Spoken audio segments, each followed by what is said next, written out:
very good afternoon to you. Thank you very much for joining us here on KTN News for KTN News Desk on this 16th day of November 2016. Always a pleasure to have you tuned in, and here is where we keep you up to date with what's been making headline in the country and beyond. My name is Akisa Wandera. Sign language interpreter is Lensa Owino. Let's first take a look at the highlights. IEBC selection panel shortlists 5 people for the position of chairman of the new electoral body. Kwale County government moves to help hundreds of thousands of people facing starvation. More than 50 families left homeless after fire razes down their houses in Kitengela, Kajiado County.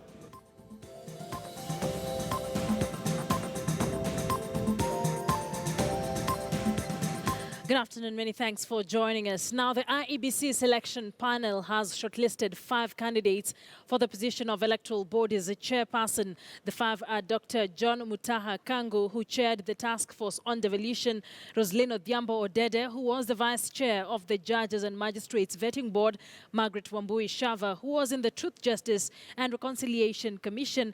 The other are lawyers David Mereka and David Kiprop Malakwen. 13 applicants, including High Court Judge Anyara Emukule, had sought to succeed Isaac Hassan.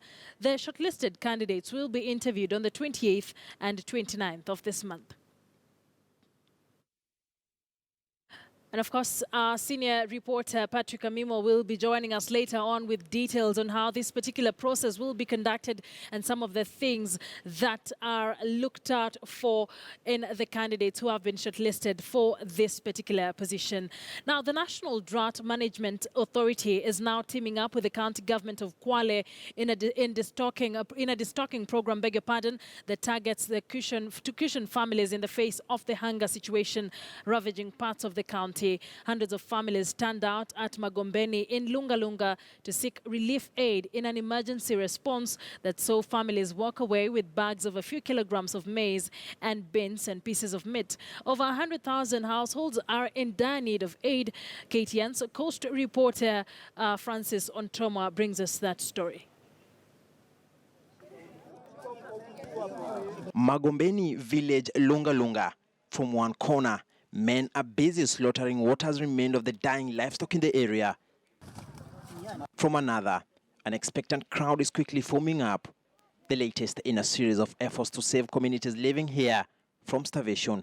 The rains failed, crops died, and the situation is now threatening to get out of hand. Over 170 households have been affected in Kwale, Lunga Lunga, Matoge and Kinango being the hardest hit zones. From as early as 8 a.m., the queues had already started building here at Magombeni. These hundreds of families have turned out in huge numbers to seek for relief aid. Although the food may not sustain them for long, they say at least it will sustain them for 2 or 3 days. Mama Mwaka Beja is one of those who've covered several kilometers to be here. She has waited for a turn for almost 3 hours. The queue is moving at snail's pace, but in the final analysis, she expects to get a few kilograms of maize and beans, in addition to a few pieces of meat. Hakuna chakula, tabanyasi wa wanyama hakuna, kila kitu hakuna tamaji. The National Drought Management Authority is teaming up with the county government of Kwale to alleviate the anger through a destocking program. Instead of waiting for the livestock to die, they slaughter, inspect the meat before providing free meals to the families. This is the first phase of the program that targets to buy about 350 heads of cattle. We have realized that a number of livestock in the county have died. We have recorded some livestock deaths in the county. And therefore, because we want to prevent further losses to the livestock herders, we have come up with this program to cushion them against further losses. And therefore, we are buying livestock from livestock herders to cushion them against further losses. The county government of Kwale is spending some 50 million shillings to buy relief food for its people. Delaying the approval of the kitty by the county assembly nearly stalled things, but now there is a ray of hope. So the county government is responding not just on food distribution, but we've also hired water boozers, 8 of them, and we'll be stationing them in the sub-counties so that they can support our people. In the face of such desperation, authorities have been hard-pressed to bring long-lasting solutions instead of engaging in somewhat firefighting. We've been able to do a number of water pans and a number of water pipelines, but as you can see, it's very dry, it did not rain, so even the water pans don't have water at this time. In Samburu Chengoni ward, we have partnered with the county government and implemented an integrated food security project called the Chengoni Integrated Food Security Project with funding from the European Union. Experts are warning that the current crisis may spill over to early next year. Francis Ontomwa, KTN News, Kwale. All right, let's now link up with Francis Ontomwa via phone to get more updates on that. A very good afternoon, Francis. What is the situation currently? Well, Akisa, good afternoon. That is the situation as you've seen in that report that we filed earlier on. Of course, in the last couple of weeks, there has been a lot of focus on Kilifi, but a little focus has been given to Kwale. But as you realize, Kwale is also actually suffering. The people of Kwale are suffering, and we are speaking of areas that are hardest hit like Magombeni, Kinango, Lunga, and Matuga. And of course, the picture that we've tried to paint to you is the fact that families are actually sleeping without food, some of them going days without food. There has been a lot of desperation, especially in schools. Learning has been also disrupted at some schools. And of course, the situation, now building up to something that may actually be headed to a crisis. And that is why you've seen efforts by the National Drought Management Authority, in conjunction, of course, with the county government of Kwale, to try and partner and alleviate this sort of suffering that is continuing right now. The latest effort, as we've reported earlier, is the fact that they are now trying to buy heads of cattle that are about to die, so that they are actually cautioning those people from losses and also helping them get some sort of food. And though it is, of course, working, this may be working for the next few days, the next couple of days, this suffering may continue. The weatherman is, of course, projecting that this problem or this hunger crisis may actually be headed to early next year. That is quite a huge concern for many, especially given that this area has actually been, it is something that has become some sort of a recurrent situation here. And as you saw earlier on, you are trying to really press authorities, is asking them the hard questions on why this continues to be recurrent, and whether they have any sort of contemplation to have long-lasting solutions. They have talked about digging water pans in the area, and also engaging in irrigation in parts of the county, so that they are able to actually have a sustainable food production throughout the year, Akisa. Is this only happening in Kwale, or it has spilled over to other parts of the county or the region, or the coast region, Francis? Well, indeed, Akisa, it's not a preserve of Kwale, neither is it for Kilifi, but also we are learning that in Lamu, in Tana River, the situation is almost the same. Therefore, it's a crisis, actually, so to speak, because it has already touched most of the parts of the coast region. Just to show you that it's not a small thing, it is continuing. In parts of Lamu, we are told the same situation, families are going hungry, and of course the county government in that particular area is also trying some interventionary measures to see whether they can be able to contain the situation. But as it stands right now, relief food is coming to most of those areas, but of course it has never been enough, and most families are saying that that particular relief aid is not reaching them. That is why many organizations are now calling on well-wishers. The Kenya Red Cross has been on the forefront trying to ask as many people as possible to put some focus in these particular areas. We saw last week some organizations, some churches, specifically we saw the Seventh-day Adventist Church making some effort to take food to areas of Bamba and Ganze, some of the areas that are worst affected in Kilifi. But now what authorities really want to bring out is the fact that it is not just Kilifi which has been on the limelight, but also Kwale and many other parts of Lamu and Tana River, Akisa. Francis, thank you very much for that. That's our Coast Region reporter, Francis Ontomwa, joining us with details of the drought that has ravaged parts of the Coast Region. Now, back to our top story of the hour. The IEBC selection panel has shortlisted 5 candidates for the position of Electoral Body's chairperson. The 5 are Dr. John Mutaha Kangu, who chaired the task force on devolution, Roslyn Odhiambo Odede, who was the vice chairperson of of the Judges and Magistrates Vetting Board, Margaret Wambui Shava, who was in the Truth, Justice and Reconciliation Commission, and the others are lawyers David Mereka and David Kiprop Malakwen. 13 applicants, including High Court Judge Anyara Emukule, had sought to succeed Isaac Hassan. The shortlisted candidates will be interviewed on the 28th and the 29th of this month.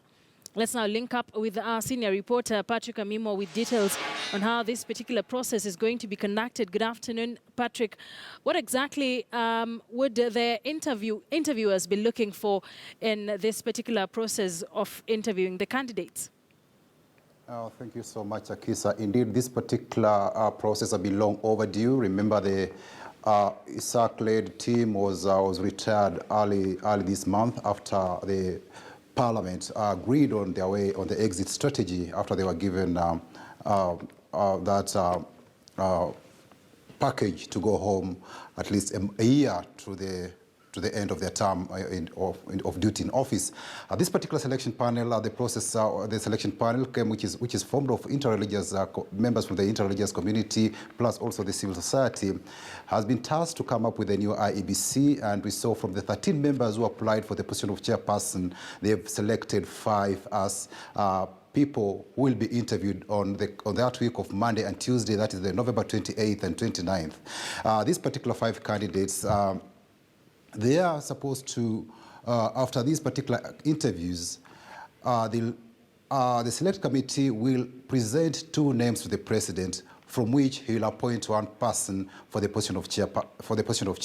But in the interim, between now and the 28th, members of the public are required to present any petitions or memoranda they have about the selected 5 people, on whether they are suitable to serve that particular position appointment, or if they feel they are unsuitable, then they can present their reasons to the select panel, whose office is at the county hall just adjacent to the National Assembly.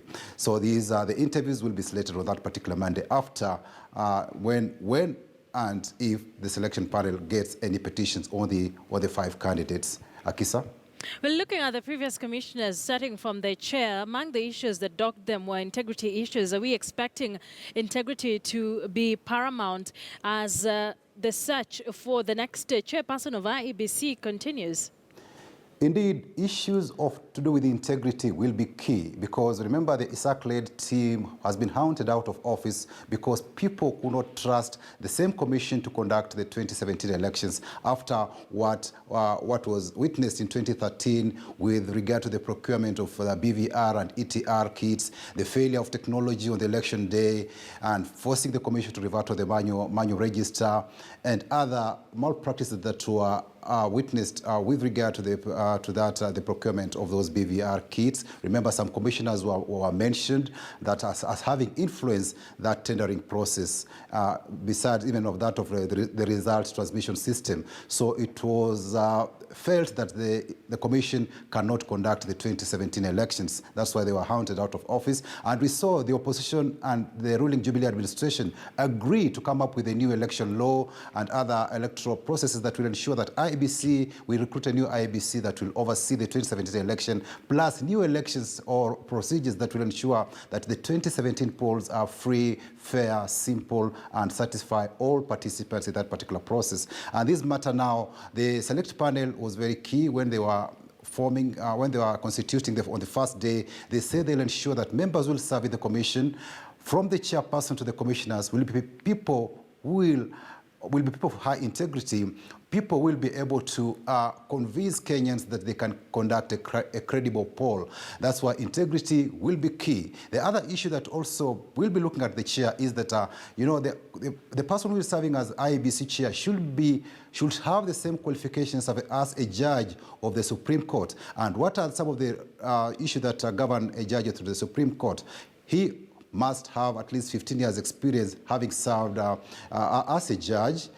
The other aspect to look at is that the person should be a distinguished scholar, maybe of more than 10 years experience as a scholar. And looking from the list of candidates who have been shortlisted, the 5, these are people with distinguished, either some are distinguished scholars or have at least experience in the legal profession. That's why they've come up with their names. And according to the timetable, on November 30th, that's when the select panel was expecting to give at least 2 names of the chairperson to the president, out of which he'll appoint one to forward to the National Assembly, that's the Justice and Legal Affairs Committee, for vetting.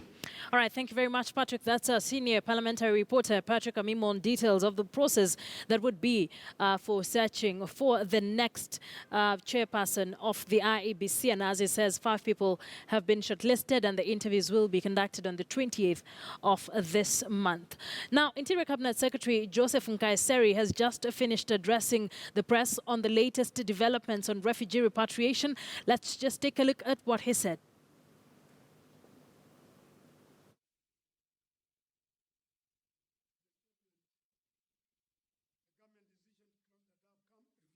Complex by end of November 2016 was based on serious security considerations.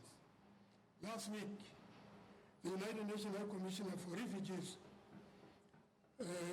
Mr. Filippo Grandi, sent a special envoy on the Somali refugee situation, Honorable Ambassador Mohamed Afe, with a request for the government of Kenya to extend time for repatriation and closure of the Dadaab refugee complex, citing the delicate situation in Somalia and other factors. Today, I wish to announce that the government has accepted the request to extend the deadline for the completion of repatriation of Somali refugees and eventual closure of the Dadaab refugee complex by 6 months. However, the ongoing voluntary repatriation will continue uninterrupted. To facilitate smooth repatriation process during the extended period, the government of Kenya, working together with the United Nations High Commission for Refugees and the federal government of the Republic of Somalia, will undertake on an elaborate repatriation program beginning December 2016. The repatriation will continue to be carried out in a humane, safe, and dignified manner that ensures that none of the refugee is put in the harm's way. I want to make it very clear that Kenya is committed to upholding international law in the repatriation process because we respect all international protocol that we are signatory. Therefore, the following repatriation activities will be implemented within the 6-month extended period as follows. First month, clearing double registration, where some refugees are irregularly registered as Kenyans, while on the other hand, some Kenyans have registered as refugees.